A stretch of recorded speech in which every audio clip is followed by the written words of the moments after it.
Viewers, എല്ലാവർക്കും ദിജോസ് വേൾഡിൻ്റെ പുതിയൊരു വീഡിയോയിലേക്ക് സ്വാഗതം. നമ്മുടെ കഴുത്ത്, ഷോൾഡർ, കൈ, പാദം, നടുവിൻ്റെ അറ്റം, ഈ 5 ശരീരഭാഗങ്ങളിൽ ഞാൻ ഈ പറയുന്നത് പോലെ ഒരു ബുദ്ധിമുട്ട് നിങ്ങൾക്ക് അനുഭവപ്പെടുന്നുണ്ടെങ്കിൽ നിങ്ങൾക്ക് പ്രഗ്നൻസി പോസിറ്റീവ് ആയതായിട്ട് ഊഹിക്കാനായിട്ട് സാധിക്കും കേട്ടോ. അപ്പം അത് എന്താണ് ആ ടൈപ്പ് വേദന, എന്തുകൊണ്ടാണ് അങ്ങനെ ഉണ്ടാകുന്നതെന്ന് നമുക്ക് ഡീറ്റെയിൽഡ് ആയിട്ട് നോക്കാം. വീഡിയോ നമുക്ക് സ്റ്റാർട്ട് ചെയ്യാം. ഓവുലേഷൻ കഴിഞ്ഞതിന് ശേഷം എപ്പോൾ മുതൽ പ്രഗ്നൻസി ലക്ഷണങ്ങൾ ഉണ്ടാകും, ഏതൊക്കെ തരം പ്രഗ്നൻസി ലക്ഷണങ്ങൾ ഉണ്ടാകുമെന്ന് തിരിച്ചറിയാനായിട്ട് ക്യൂരിയസ് ആയിട്ടുള്ള ആളുകളാണ് നമ്മുടെ ചാനലിലെ 90% ആളുകളും.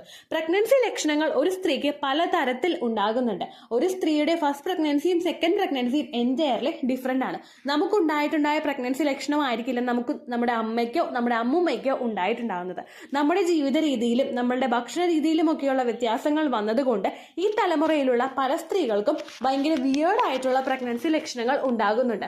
വിയേർഡ് പ്രഗ്നൻസി ലക്ഷണങ്ങൾ എന്ന് പറയുമ്പോഴേക്കും ഇതും ഒരു പ്രഗ്നൻസി ലക്ഷണമാണോ എന്ന് ചിന്തിക്കുന്ന തരത്തിലുള്ള ലക്ഷണങ്ങളാണ് ഇന്നത്തെ തലമുറയിലുള്ള പല സ്ത്രീകൾക്കും ഉണ്ടാവുന്നത്. അതുകൊണ്ട് തന്നെ ഈ പറയുന്ന പ്രഗ്നൻസി ലക്ഷണങ്ങളെ നിങ്ങൾ കൃത്യമായിട്ട് മനസ്സിലാക്കേണ്ടത് അത്യാവശ്യമായിട്ടുള്ള ഒരു കാര്യമാണ് കേട്ടോ. കാരണം എന്താണെന്ന് വെച്ച് കഴിഞ്ഞാൽ PCODയും ഇറഗുലർ മെൻസ്ട്രൽ സൈക്കിളും ഒക്കെ ഉണ്ടാകുമ്പോഴേക്കും പ്രിമെൻസ്ട്രൽ സിംറ്റംസ് അതിൻ്റെ വേഴ്സ് ആയിട്ടുള്ള ഒരു സിറ്റുവേഷനിൽ നിൽക്കുന്ന പല സ്ത്രീകൾക്കും ഈ പറയുന്ന ലക്ഷണങ്ങളൊക്കെ ഉണ്ടായിക്കഴിഞ്ഞാൽ അവർ ചിന്തിക്കുന്നത് പീരിയഡ്സ് വരാൻ പോകുന്നു എന്നാണ്. അങ്ങനെ വരുമ്പോഴേക്കും പീരിയഡ്സ് ഇൻഡ്യൂസ് ചെയ്യാൻ വേണ്ടിയിട്ട് പലരും പലതരത്തിലുള്ള വഴികളും നോക്കാറുണ്ട്. ഓൾറെഡി ഡോക്ടറുടെ അടുത്ത് നിന്ന് മെഡിസിൻസ് കിട്ടിയിട്ടുള്ള ആളുകളാണെങ്കിൽ പീരിയഡ്സ് ഒന്ന് ലേറ്റ് ആയി കഴിഞ്ഞാൽ ചില ആളുകൾ ആ മെഡിസിൻ എടുത്ത് കഴിക്കാറുണ്ട്. ചില ആളുകൾ പീരിയഡ്സ് ഇൻഡ്യൂസ് ചെയ്യാൻ വേണ്ടിയിട്ട് എക്സസൈസുകൾ ചെയ്യാറുണ്ട്. അതൊക്കെ ഒന്ന് അവോയ്ഡ് ചെയ്യാൻ വേണ്ടിയിട്ടാണ് ഇത്തരത്തിലുള്ള വീഡിയോസിനെ പറ്റിയിട്ട് കൂടുതലായിട്ട് സംസാരിക്കുന്നത് കേട്ടോ. ഈ ലക്ഷണങ്ങൾ കാണുന്നുണ്ടെങ്കിലും കാണുന്നില്ലെങ്കിലും നിങ്ങൾ പ്രഗ്നന്റ് ആകാനായിട്ട് ചാൻസ് ഉണ്ട്. ലക്ഷണങ്ങൾ കാണുമ്പോൾ ശരീരത്തിന് ഒരു പടി കൂടി നിങ്ങൾ ശ്രദ്ധിക്കാനായിട്ട് ഓർക്കുക കേട്ടോ. അതോടൊപ്പം തന്നെ പല ആളുകളും ഇപ്പൊ ചാനലിൽ ദിവസേന എന്ന പോലെ പറയുന്നുണ്ട്, ചേച്ചി പീരിയഡ്സിന്റെ ദിവസം ബ്ലീഡിംഗ് ഉണ്ടായിട്ടുണ്ട്, ബ്ലീഡിംഗ് ഉണ്ടായതിനു ശേഷം ടെസ്റ്റ് ചെയ്ത് നോക്കിയിട്ട് പ്രഗ്നൻസി പോസിറ്റീവ് ആയെന്നുള്ളത്. പണ്ടത്തെ കാലഘട്ടങ്ങളിൽ നമുക്ക് ചിന്തിക്കാൻ പോലും പറ്റാത്ത തരത്തിലുള്ള ബ്ലീഡിംഗ് ആണ് ഇന്നത്തെ സമയത്ത് പലർക്കും ഉണ്ടാവുന്നത്. അവരുടെ ഹോർമോൺ ചേഞ്ചസ് കൊണ്ടാണ് പലർക്കും ഇത്തരത്തിൽ ബ്ലീഡിംഗ് ഉണ്ടാവുന്നത്. അപ്പോൾ അങ്ങനെ നിങ്ങൾ ചിന്തിക്കുന്ന തരത്തിലല്ലാതെ നിങ്ങൾക്ക് പീരിയഡ്സിന്റെ സമയത്ത് ബ്ലീഡിംഗ് വരുന്നുണ്ടെങ്കിൽ നിങ്ങൾ ജസ്റ്റ് ഒന്ന് കാർഡ് ടെസ്റ്റ് ചെയ്ത് നോക്കുക കേട്ടോ. ചിലപ്പോൾ നിങ്ങൾക്ക് പോസിറ്റീവ് കിട്ടാനായിട്ടുള്ള ചാൻസസും ഉണ്ട്. ഞാൻ നേരത്തെ ടോപ്പിക്കിൽ സംസാരിച്ച 5 ശരീരഭാഗങ്ങളും നമ്മുടെ ശരീരത്തിന്റെ ഓരോ ജോയിന്റ്സ് ആണ്. നമ്മുടെ കഴുത്ത്, നമ്മുടെ ഷോൾഡർ, അതുപോലെ നമ്മുടെ കൈയുടെ ഒരു പോർഷനും അതുപോലെ ഫിംഗറിന്റെ ഭാഗവും കൂടി ടച്ച് ആകുന്ന ആ ഒരു ജോയിന്റ്, നമ്മുടെ പാദം, നമ്മുടെ നടുവിന്റെ അറ്റം, ഇതെല്ലാം തന്നെ നമ്മുടെ ശരീരത്തിലെ ഓരോ ജോയിന്റ്സ് ആണ്. പ്രഗ്നന്റ് ആകുന്ന പല സ്ത്രീകൾക്കും ജോയിന്റ്സിൽ കണ്ടിന്യൂസ് ആയിട്ട് വേദന ഉണ്ടാവാനായിട്ട് ചാൻസ് ഉണ്ട്. ഇതിന്റെ പ്രധാനപ്പെട്ട കാരണം ശരീരത്തിൽ പ്രൊഡ്യൂസ് ആകുന്ന റിലാക്സിൻ എന്ന് പറയുന്ന ഒരു ഹോർമോൺ ആണ്. ഓൾറെഡി നമ്മുടെ ശരീരത്തിലുള്ള ഒരു ഹോർമോണാണ് റിലാക്സിൻ. പക്ഷേ പ്രഗ്നന്റ് ആകുന്ന സമയത്താണ് ഇതിന്റെ വാല്യൂ കൂടുന്നത്. റിലാക്സിൻ ഹോർമോൺ നമ്മളെ സഹായിക്കുന്നത് നമ്മുടെ മസിൽസും നമ്മുടെ ലിഗമെന്റ്സും ഒക്കെ ഒന്ന് സ്ട്രെച്ച് ആകാൻ വേണ്ടിയിട്ടാണ്. പ്രഗ്നൻസി നമുക്ക് പോസിറ്റീവ് ആകാനായിട്ട് തുടങ്ങുമ്പോഴേക്കും നമ്മുടെ കുഞ്ഞ് വളരുന്നതിനനുസരിച്ചിട്ട് യൂട്രസ് എക്സ്പാൻഡ് ആവാനായിട്ട് തുടങ്ങും. ഫസ്റ്റ് പ്രഗ്നൻസി ഉള്ള ഒരു സ്ത്രീക്ക്, അവർക്ക് പ്രത്യേകിച്ച് അങ്ങനെ വയറൊന്നും ചാടിയിട്ടുള്ള ഒരാളല്ലെങ്കിൽ ഏകദേശം നമ്മുടെ ഒരു യൂട്രസിന്റെ വലിപ്പം എന്ന് പറയുന്നത് വളരെ ചെറുതാണ്. ഇത് നമ്മളുടെ ആ ഒരു കുഞ്ഞ് ശരീരത്തിൽ ഇംപ്ലാന്റ് ആകുന്നതിനനുസരിച്ചിട്ട് ഓരോ ആഴ്ചയും കുഞ്ഞിന് ഗ്രോത്ത് വർദ്ധിക്കാനായിട്ട് തുടങ്ങും. ഓരോ ദിവസവും കുഞ്ഞ് ഗ്രോ ആകാനായിട്ട് തുടങ്ങും. ഇതിങ്ങനെ ഗ്രോ ആകുന്നതിന്റെ ഭാഗമായിട്ട് നമ്മളിപ്പോൾ നമ്മുടെ കൈവിരലുകളെല്ലാം കൂടി അങ്ങോട്ട് അടച്ചു വെക്കാന്ന് വിചാരിക്കാം. ഇത് നമ്മൾ പയ്യെ തുറക്കാനായിട്ട് നോക്കുമ്പോഴേക്കും നിങ്ങൾക്കറിയാം, ആ ഒരു ബലം പിടിച്ചിട്ട് നിങ്ങൾ തുറക്കാനായിട്ട് നോക്കുക. തുറക്കാൻ നോക്കുമ്പോൾ നിങ്ങൾക്കൊരു പ്രഷർ നമ്മുടെ ആ ഒരു കൈയുടെ ഭാഗത്തൊക്കെ ഫീൽ ചെയ്യും. ഇതേ പ്രഷറിങ് എഫക്റ്റ് നമ്മുടെ ശരീരത്തിലെ ഒട്ടുമിക്ക അതിനുമായിട്ട് ചുറ്റപ്പെട്ടിട്ടുള്ള എല്ലാ ഭാഗത്തോട്ടും നമ്മൾ ആ ഒരു പ്രഷർ നമ്മുടെ യൂട്രസ് കൊടുത്തോണ്ടേയിരിക്കും. ഈ പ്രഷർ മൂലം ആ യൂട്രസിലെ മസിൽസിനൊക്കെ സ്ട്രെച്ച് ആകണം. സ്ട്രെച്ച് ആകാതെ ഇത് സ്ട്രോങ് ആയിട്ട് നിന്ന് കഴിഞ്ഞിട്ട് കാര്യമില്ലല്ലോ. യൂട്രസ് എക്സ്പാൻഡ് ആവാനായിട്ട് തുടങ്ങുമ്പോഴേക്കും അതിന് ചുറ്റുമുള്ള മസിൽസും ഒക്കെ സ്ട്രെച്ച് ആകാൻ വേണ്ടിയിട്ടാണ് ശരീരത്തിൽ റിലാക്സിൻ എന്ന് പറയുന്നൊരു ഹോർമോൺ ഇൻക്രീസ് ആകാനായിട്ട് തുടങ്ങുന്നത്. ഇത് ഇൻക്രീസ് ആകുമ്പോഴേക്കും ഇതിന്റെ എഫക്റ്റ് വരുന്നത് അപ്പർ ആയിട്ടുള്ള ബോഡിയിലും ലോവർ ആയിട്ടുള്ള പോർഷനിലും ഒരേപോലെ തന്നെ ഉണ്ടാകാനായിട്ട് തുടങ്ങും. അതുകൊണ്ടാണ് പല ആളുകൾക്കും അവരുടെ ശരീരത്തിന്റെ അപ്പർ പോർഷനിലും, അതായത് നമ്മുടെ ആ ഒരു അരക്കെട്ടിന് മുകളിലുള്ള ഭാഗത്തും ഇതുപോലെ വേദന അനുഭവപ്പെടുന്നത്. നമ്മുടെ കഴുത്തിന്റെ ഭാഗമൊക്കെ നമുക്ക് നല്ലതുപോലെ വേദന അനുഭവപ്പെടുക. അതുപോലെ തന്നെ നമ്മുടെ ആ ഒരു കൈയുടെ ആ ഒരു പോർഷനും നമ്മുടെ ആ ഒരു ആമിന്റെ പോർഷനും ഒക്കെ എത്തുന്ന ഭാഗത്ത് നമുക്ക് കാർപ്പൽ ടണൽ സിൻഡ്രോം എന്ന് പറയുന്ന ഒരു ബുദ്ധിമുട്ട്, അതായത് ഒരു മരവിപ്പ് അല്ലെങ്കിൽ ഒരു വല്ലാത്തൊരു അസ്വസ്ഥതയിൽ ഒരു വേദന നമുക്ക് അങ്ങിങ്ങായിട്ട് വന്നു പോവുക. കൈയുടെ അകത്തും നമുക്ക് ഈ ഒരു മരവിച്ച പോലുള്ള, അതായത് നമ്മൾ ഒരു ഐസ് ഒരുപാട് നേരം നമ്മൾ കയ്യിൽ ഹോൾഡ് ചെയ്ത് വെക്കുമ്പോൾ ഒരു മരവിപ്പ് കയ്യിൽ അനുഭവപ്പെടില്ലേ? ഇതുപോലൊരു ബുദ്ധിമുട്ട്, അതായത് കാർപ്പൽ ടണൽ സിൻഡ്രോം എന്ന് പറയുന്നൊരു ബുദ്ധിമുട്ട് നമുക്ക് തുടർച്ചയായിട്ട് അനുഭവപ്പെടാനായിട്ട് തുടങ്ങും. ഇതേപോലെ തന്നെ നമ്മളുടെ ഷോൾഡറിന്റെ ഭാഗത്തും നിങ്ങൾക്ക് കണ്ടിന്യൂസ് ആയിട്ട് വേദന അനുഭവപ്പെടാനായിട്ട് തുടങ്ങും. ഒരുപാട് ഷാർപ്പായിട്ടുള്ള വേദനയല്ല ഇതൊരിക്കലും, നമുക്ക് സഹിക്കാൻ പറ്റുന്ന തരത്തിലുള്ള മൈൽഡ് ആയിട്ടുള്ള വേദനയായിരിക്കും ഇതിലെല്ലാം നിങ്ങൾക്ക് ഉണ്ടാകുന്നത് കേട്ടോ. ഒരുപാട് നേരം ലാസ്റ്റ് ചെയ്യുന്ന വേദനയായിരിക്കില്ല, വന്നു പോകുന്ന തരത്തിലുള്ള വേദനയായിരിക്കും നിങ്ങൾക്ക് അനുഭവപ്പെടുന്നത്. അടുത്ത മാറ്റം വരുന്നത് നമ്മുടെ പാദത്തിന്റെ പോർഷനിലാണ്.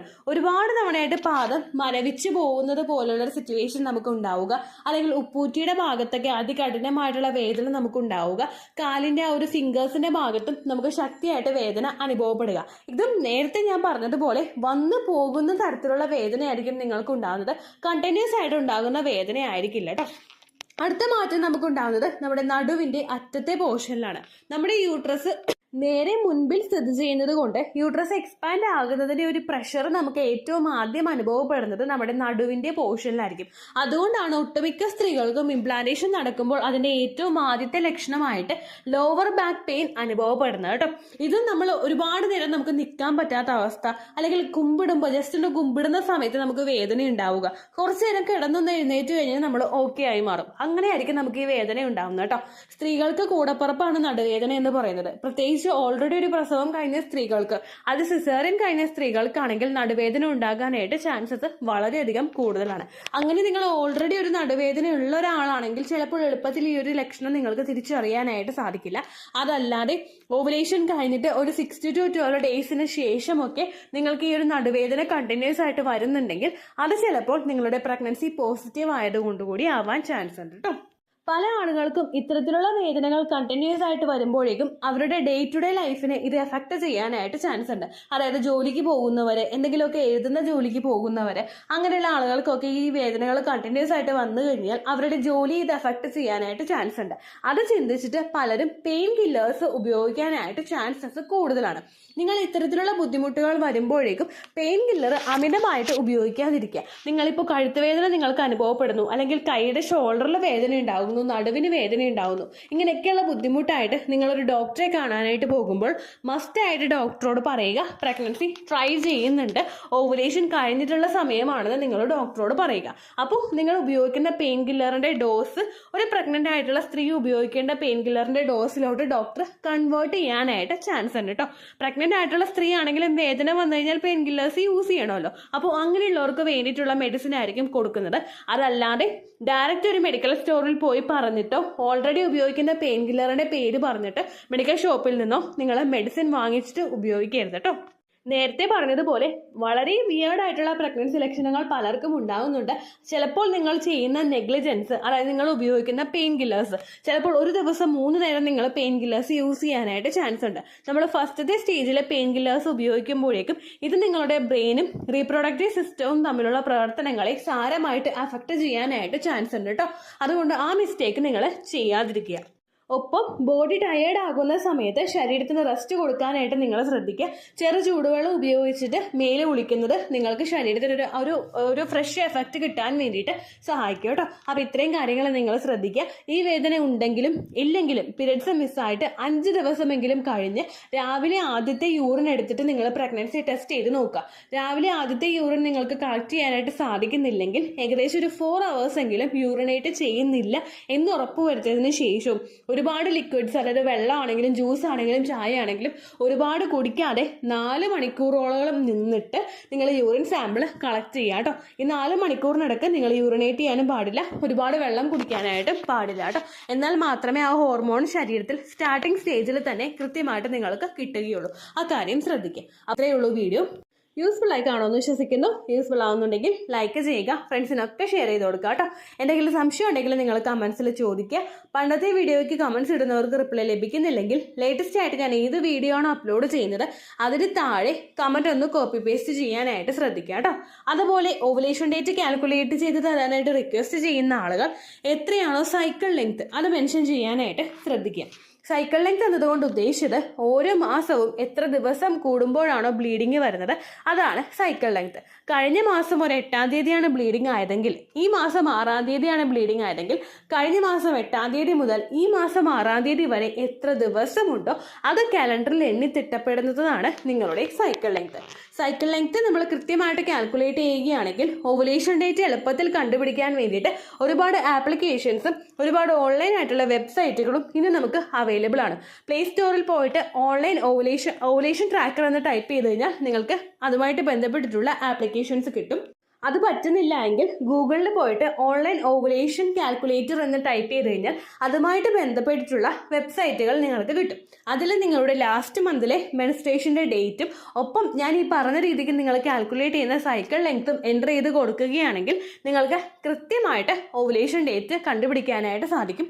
ഫെർട്ടൈൽ ടൈം പീരീഡും നിങ്ങൾക്ക് കിട്ടും. അതായത് എത്ര ദിവസം മുതൽ കോൺടാക്ട് ചെയ്ത് തുടങ്ങിക്കഴിഞ്ഞാൽ നിങ്ങൾ പ്രഗ്നൻ്റ് ആകും എന്നുള്ളൊരു ഡേറ്റും നിങ്ങൾക്ക് പ്രോപ്പറായിട്ട് കിട്ടും കേട്ടോ. ഇത് കാൽക്കുലേറ്റ് ചെയ്യുന്ന സമയത്ത് സൈക്കിൾ ലെങ്ത് കാൽക്കുലേറ്റ് ചെയ്യുന്ന സമയത്ത് നിങ്ങളുടെ ആ ഒരു കലണ്ടറിൽ നോക്കി തന്നെ നിങ്ങൾ കാൽക്കുലേറ്റ് ചെയ്യുക. പല മാസങ്ങളിലും 30-31 ദിവസമുണ്ട്, അതുകൊണ്ടാണ് അങ്ങനെ പറഞ്ഞത്.